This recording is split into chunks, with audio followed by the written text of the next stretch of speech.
मैं आरिफ खान एक बार फिर क्राइम एक्सपोजर न्यूज़ रूम से आपके सामने नए मुद्दों और ताज़ा खबरों। छोटा सा वीडियो है लेकिन आपको देखना इसलिए ज़रूरी है कि इसमें बहुत काम की बातें हैं। आपने सुना होगा कि डीएम साहब ने परसों एफआईआर कराई है। एक नूरजहां नाम की लेडीज़ हैं, उनके नाम की एफआईआर हुई है। इसलिए हुई है कि एसआईआर में उन्होंने कहते हैं कि गलत घोषणा की है या गलत तरीके से उसका इस्तेमाल किया है। उनके दो बेटे जो बाहर हैं, दुबई में हैं और एक कुवैत में है, उनके जो है एसआईआर फॉर्म भर दिए गए हैं और उस पर उनके साइन हैं यहाँ पर। इसको लेकर के उन्होंने एफआईआर कराई है। हमने इस संबंध में कई जानकारों से जब बातचीत की है तो उन्होंने इस बात के ऊपर यही कहा है कि ये समझ में नहीं आया कि एफआईआर किस प्रकार से हुई है, क्योंकि फार्म के नीचे सबसे जहाँ बीएलओ के हस्ताक्षर हैं वहाँ पर लिखा हुआ है, ये देख सकते हैं, मैंने यहाँ भी डाला है कि मतदाता या किसी अन्य सदस्य के हस्ताक्षर, और अगर किसी अन्य सदस्य के हस्ताक्षर होंगे तो उसका रिश्ते का उल्लेख उसके अंदर किया जाएगा। बहरहाल ये जो डीएम साहब ने एफआईआर कराई है और उस पर बाइट भी दी है वो आप सुनेंगे इसमें। और उसके बाद में फिर आपको याद होगा कि अभी 3 दिन पहले रामपुर ज़िला अस्पताल में रात में हंगामा हुआ था। स्टाफ नर्स, अस्पताल के स्टाफ नर्स और तीमारदारों के बीच में काफ़ी कहासुनी हुई थी और यहाँ तक के कहते हैं कि थप्पड़बाजी भी हुई थी। बहरहाल उनके खिलाफ मुकदमा लिखवाया गया था, पुलिस आ गई थी। तो अब इन सब को लेकर के जो सीएमएस डॉक्टर बीसी सक्सेना है ज़िला अस्पताल के, उन्होंने एक नया काम किया और बहुत अच्छा काम किया है कि उन्होंने एक विजिटर पास जारी किया है। यानी जो भी अपने बीमार के साथ में तीमारदार आएगा उसको एक पास दिया जाएगा। अगर उसको एडमिट वहाँ पे करते हैं, अस्पताल में एडमिट करते हैं, तो उस तीमारदार को एक पास मिलेगा और एक बीमार के साथ में एक ही तीमारदार रहेगा। और जब वो पास दिखा के आएगा अंदर तो उसको ना तो कोई रोकेगा ना टोकेगा। और एक पास को कोई भी इस्तेमाल कर सकता है, उसका कभी चाचा भतीजा या कोई भी हो, वो पास सिर्फ लेकर आएगा और वहाँ पे अंदर को उसके चला जाएगा। वो देखेंगे आपके बीसी सक्सेना ने इसमें क्या कहा है और किस तरह से ये पास जारी हुआ है। दूसरे, साइबर अपराध जिस तरह से बढ़ते चले जा रहे हैं और लोग निशाना है साइबर अपराध का शिकार हो रहे हैं। हमारे एक बड़े करीबी दोस्त थे विपुल खंडेलवाल, उनको कुछ दिनों पहले उनको करीब 7-8 लाख का चूना लगाया गया है, जबकि वो बड़े स्मार्ट व्यक्ति हैं। उनका कहना यह है कि मैंने किसी को ना तो ओटीपी शेयर किया है, ना मैंने किसी को अपना अकाउंट बताया है और मेरे अकाउंट से फिर भी पैसे चले गए। और वो लगातार साइबर शाखा के चक्कर भी लगा रहे हैं, कई चक्कर उन्होंने लगा चुके हैं, एप्लीकेशन दे चुके हैं वहाँ पे। अभी तक उनको कोई पॉजिटिव रिस्पांस नहीं मिला है। लेकिन विद्यासागर मिश्र जो कप्तान रामपुर पुलिस के हैं, उन्होंने इस संबंध में एक बाइट दी है कि उन्होंने किस तरह से बैंकिंग को लेकर के और साइबर थाने के लोगों को लेकर बातचीत की है, समन्वय स्थापित किया है और उसके बीच में क्या क्या बातें हुई हैं। जो साइबर थाने में स्वाति नाम की जो कांस्टेबल हैं उनको जो है अवार्डेड भी किया गया, उनको सम्मान से भी नवाजा गया है। लेकिन लोगों की शिकायतें यही हैं कि उनका पूरी तरह से साइबर अपराध में रामपुर की जो साइबर सेवा है वो काम नहीं कर पा रही है और उनके काम नहीं हो पा रहे हैं। ये रामपुर विधानसभा के अंतर्गत भाग संख्या 237 और 248 में 2 व्यक्ति आमिर पुत्र मुश्ताक हुसैन और दानिश खां पुत्र मुश्ताक हुसैन, ये दोनों जो है देश से बाहर रहते हैं, किसी अन्य देश कुवैत, दुबई इत्यादि में रहते हैं। फिर भी इनका जो गणना प्रपत्र है वो इनकी जो मदर हैं नूरजहां, इन्होंने इसको जमा कराया है, जो कि लोक प्रतिनिधित्व अधिनियम 1950 की धारा 31 के अंतर्गत एक अवैधानिक गतिविधि है।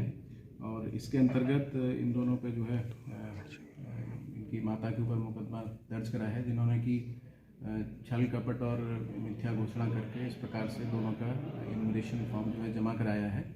पूर्व में भी ये बड़ा स्पष्ट रूप से बताया जा चुका है कि जो जहाँ रहता है उसका वोटर कार्ड वहीं बनेगा। अगर कोई बाहर रहता है तो जहाँ वो रह रहा है वहीं उसका वोटर कार्ड बनेगा, और अगर विदेश में कोई रह रहा है तो उसका वोटर कार्ड फिलहाल यहाँ नहीं बनेगा। इसके साथ ही किसी भी व्यक्ति के एक से ज़्यादा जगह 2 वोटर कार्ड नहीं हो सकते हैं, ये बड़ा जो है स्पष्ट है।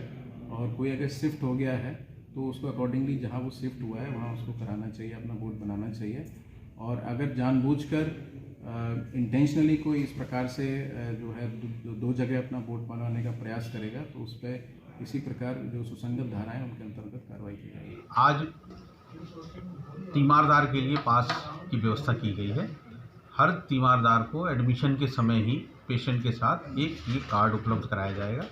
ये कार्ड है, जैसा कि आप लोगों ने देखा है, ये कार्ड एडमिशन के समय दिया जाएगा। इसमें मरीज के साथ एक तीमारदार अलाउड किया जाएगा और इस कार्ड के होने के नाते कोई भी गार्ड या कोई व्यक्ति कोई भी उसको नहीं रोकेगा, वो मरीज का अटेंडेंट होगा।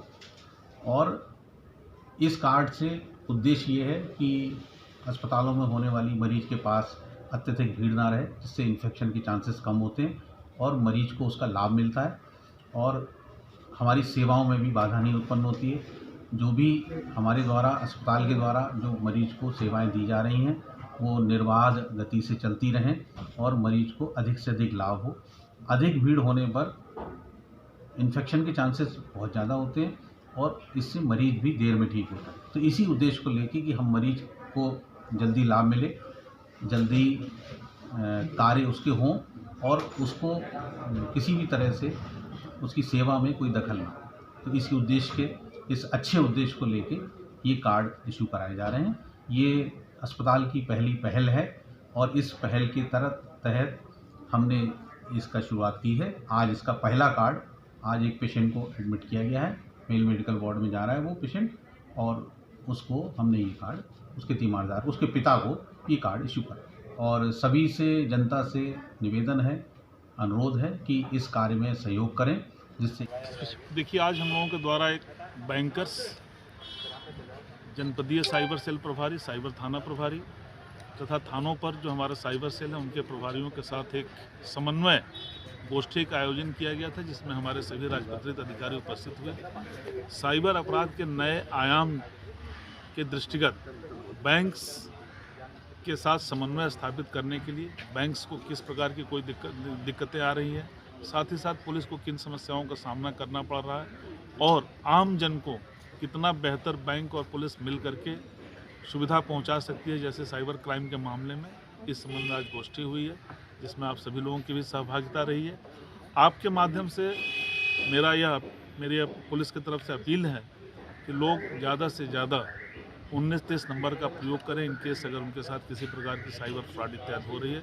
साथ ही साथ साइबर थाने और थाने स्तर पर स्थापित साइबर सेल की मदद लें। जितना जल्दी आप कंप्लेन करते हैं उतना ही शीघ्र आपके समस्या के समाधान की संभावना रहती है। सर, अगर 1930 पर नंबर कॉल नहीं लग पाई तो वो उसको कहाँ पहुँचना है पीड़ित को? देखिए 1930 पर सामान्य रूप से कॉल होती है तो वहाँ सुनवाई भी होती है। इसके साथ साथ साइबर पुलिस पोर्टल भी है। साथ ही साथ आप अपने नज़दीकी थाने पर भी जा कर के अपनी कंप्लेन दर्ज करा सकते हैं। सर, अभी एक महिला पुलिस को सम्मानित भी किया गया क्या?